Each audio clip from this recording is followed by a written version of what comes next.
ପ୍ରଯୋଜକ ଶ୍ରୀଯୁକ୍ତ ସତ୍ୟ ଜେନା ପ୍ରତିବର୍ଷ କିଛି ନା କିଛି ନୂଆ କରି ଦେଖାଇଥାନ୍ତି। ଯେମିତି ଛବିଶତି ଜାତୀୟ ଋତୁ ପାଇଁ ଶ୍ରୀଯୁକ୍ତ ସତ୍ୟ ଜେନା କିଛି ନୂଆ ପ୍ରୟାସ କରିଛନ୍ତି।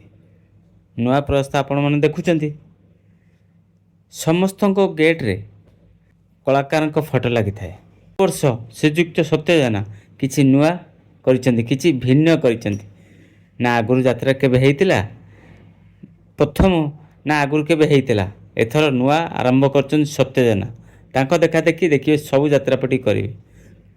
ପ୍ରଥମ ଥର ପାଇଁ ଆପଣମାନେ ଦେଖୁଛନ୍ତି ସତ୍ୟ ଜେନା ଯେଥିରେ ନାଟକ ପ୍ରସ୍ତୁତ କରିଛି ଯାତ୍ରା ରଙ୍ଗମହଲ।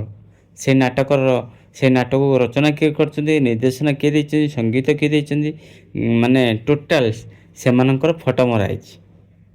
ଆଠାରୁ ଭଲ ଖୁସି ଖବର କିଛି ଅଛି? ସତ୍ୟ ଜେନା ସବୁବେଳେ ନୂଆ କରିକି ସତ୍ୟ ଜେନା ସବୁବେଳେ ମାନେ ନୂଆ କରି ଦର୍ଶକମାନଙ୍କୁ ଦେଖିଥାନ୍ତି। ଏ ସତ୍ୟ ଜେନା ବର୍ତ୍ତମାନ ସତ୍ୟ ଜେନା ବର୍ତ୍ତମାନ ସତ୍ୟ ଜେନା ନାଟ୍ୟକାରଙ୍କର, ନିର୍ଦ୍ଦେଶକଙ୍କର, ସଙ୍ଗୀତ ନିର୍ଦ୍ଦେଶକଙ୍କର ଯେଉଁ ବ୍ୟାନର ଲଗେଇଛନ୍ତି ଗେଟ୍ରେ, ଏଇଟା ଠିକ୍ କରିଛନ୍ତି କି ଭୁଲ କରିଛନ୍ତି? ନିହାତି ଯେଉଁମାନେ ଭିଡ଼ିଓ ଦେଖୁଛନ୍ତି ନିହାତି ମତ ରଖିବେ। ଜୟ ଶ୍ରୀ ଜଗନ୍ନାଥ।